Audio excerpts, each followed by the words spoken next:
right, welcome on back to the reckoning. Into the next half of the hour we go, and I'm very happy to be joined now on the phone by Mary Holland, the Chief Executive Officer of Children's Health Defense. Of course, I know of an organization familiar and very dear to many of our listeners. children'shealthdefense.org is where you'll find them headquartered. But Mary Holland, the president there, she's been involved with the health freedom movement over 2 decades, previously served as their general counsel, and she oversaw a number of pieces of litigation: vaccine mandates, exemptions, informed consent, free speech, government regulation. And she is also the author and editor of several books and articles on those topics, especially vaccines. Has a career as a professor before that, but has been in this field a very long time. And boy, Children's Health Defense has a lot of really interesting upcoming things. Plus, there's a lot of stuff that's been going on that I'd love to get her perspective on. Mary Holland, thank you for joining me. How are you? I'm great. Thanks for having me. Well, I'm very happy to do it. There has certainly been no end to, the headlines and the very consequential releases, especially in the world of Dr. Fauci. A lot of his, oh my goodness, diaries and private texts coming out. And then, of course, he pled the Fifth Amendment at a very consequential hearing in front of Senate Homeland Security Committee. And then just 2 weeks later, one of his top aides pleads guilty to destroying emails and essentially covering up so much of their communications from the public. I mean, I'd love to get to some of the things Children's Health Defense has coming, but what in the world is your take on these last few weeks? This just seems like bad press on top of bad press for Fauci and his aides from especially the COVID era healthcare bureaucracy.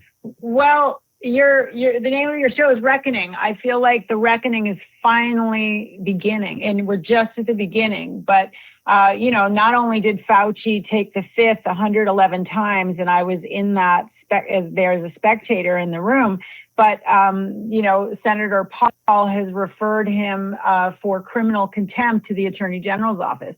David Morans was his 20-year assistant, an MD, but sort of a very close associate, a co-author with Dr. Fauci. And he pleaded guilty to 1 out of 5 counts for essentially obstruction of justice. He was destroying federal emails and avoiding the law on freedom of information.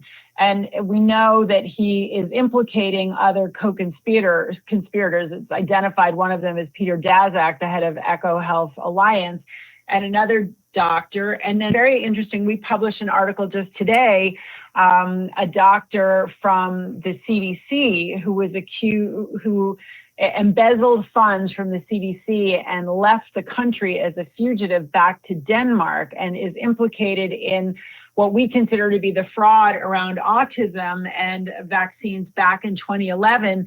He was extradited from Germany and we are told in the Danish and U.S., we're told by the prosecutor's office, the U.S. attorney in Atlanta, that he will take a plea on September 1st.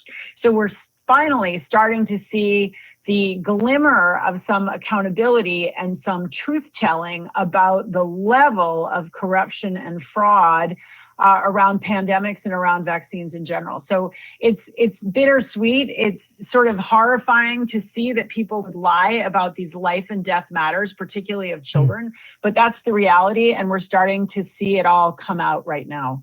And I'm glad to hear you say, a glimmer of hope, because I know there are many of our folks and across the movement that would love to see Dr. Fauci fitted for an orange jumpsuit. We certainly have some of the big head honchos of a lot of this just nightmare of healthcare bureaucracy right in our line of sight. But there is a huge apparatus of employees and aides and underlings that really need to be wrapped up in this, too. It seems like accountability is coming to that layer. That gives me hope, even if the big head honcho is going to walk in and out of Congress and plead the fifth and just kind of be stuck in limbo.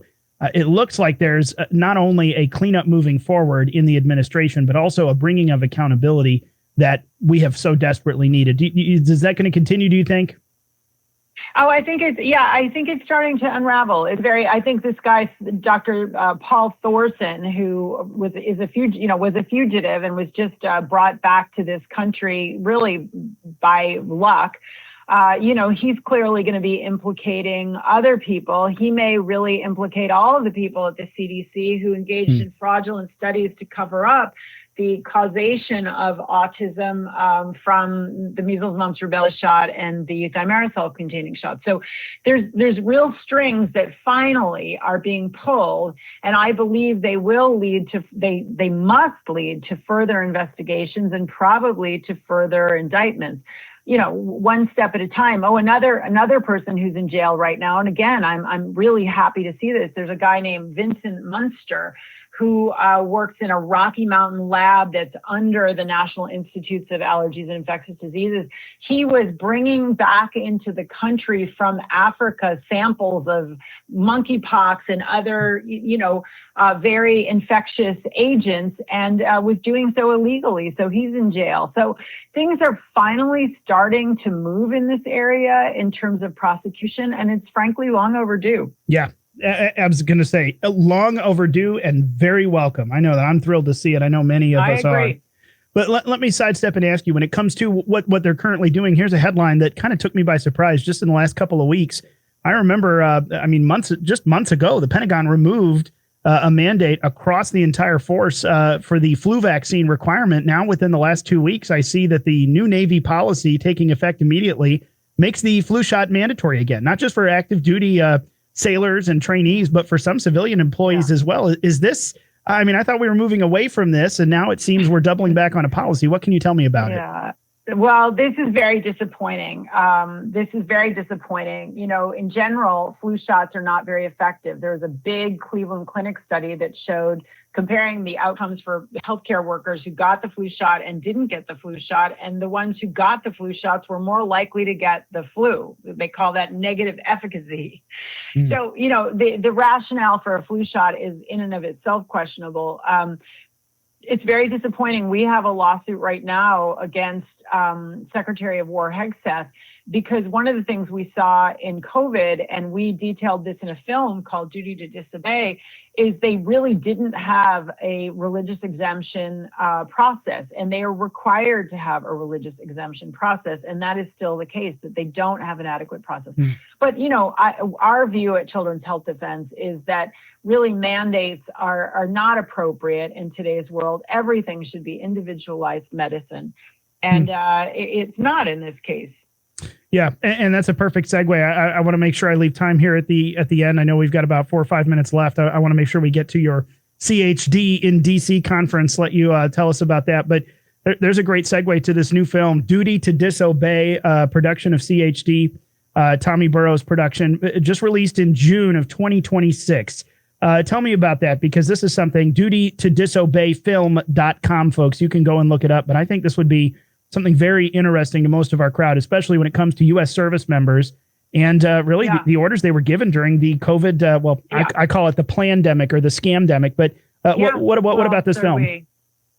I genuinely believe it's a great film. We showed it on Capitol Hill in June, and it will be coming out on Roku, and you'll pay a nominal amount to see it. It's about what happened in the military. So the Secretary of Defense at the time, Lloyd Austin, gave an illegal order, explicitly illegal order, requiring people to take COVID shots when there were no licensed COVID shots available. The only things that were available were the emergency use authorization products. And that is illegal, to require somebody without a presidential waiver to take an emergency use authorization product.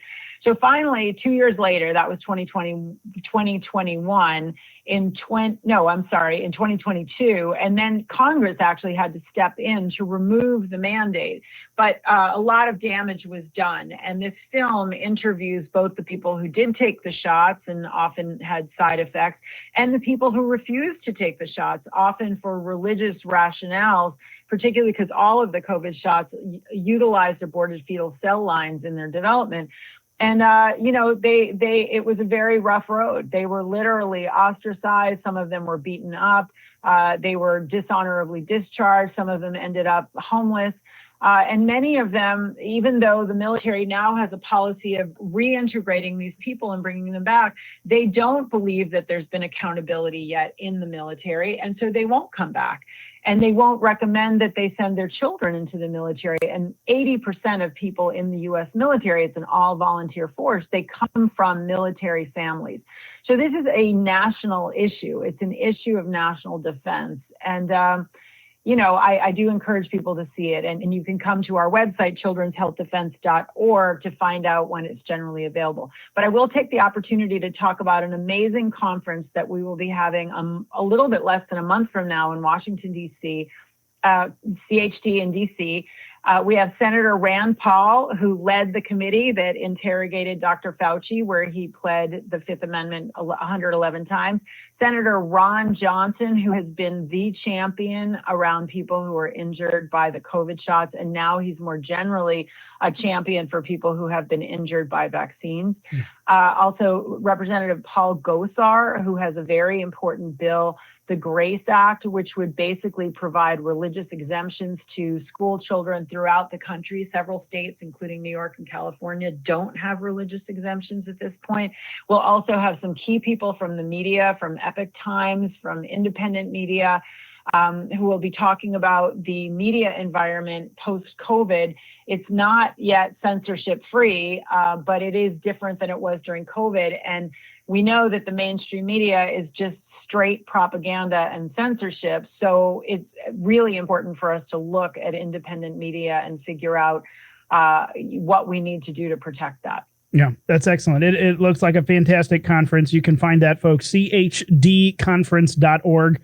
I see also Tony Lyons on here from Skyhorse Publishing. We're actually talking with him tomorrow, a little bit of a similar topic. Right. I know that there have just been major steps forward, and that is a lot in this world, in the world of healthcare, individualized choices. That has been thanks to organizations like yours, to publishers and alternative media, and then to a lot of fantastic folks in Congress. This looks like a great lineup that I encourage you to go and check out. And again, Duty to Disobey, that film. Now, one final question. Let me ask, refresh my memory. Was there ever some sort of policy change or reinstatement for the many members of the armed services that were actually let go or disqualified, discharged as a result of the COVID vaccine? I have in the back of my mind that there was something or some forward motion, but I don't remember if we saw that through. And yes, you're correct. And the film covers that. So Secretary of War Hegseth has invited anyone who was discharged or who left voluntarily because of COVID to come back and be reinstated. Many of them are actually reinstated with, the same rank or even maybe where they would be. Some, I believe, with back pay. There's an evaluation process. But as I mentioned, so that was nearly 9,000 people in the military who left during that time.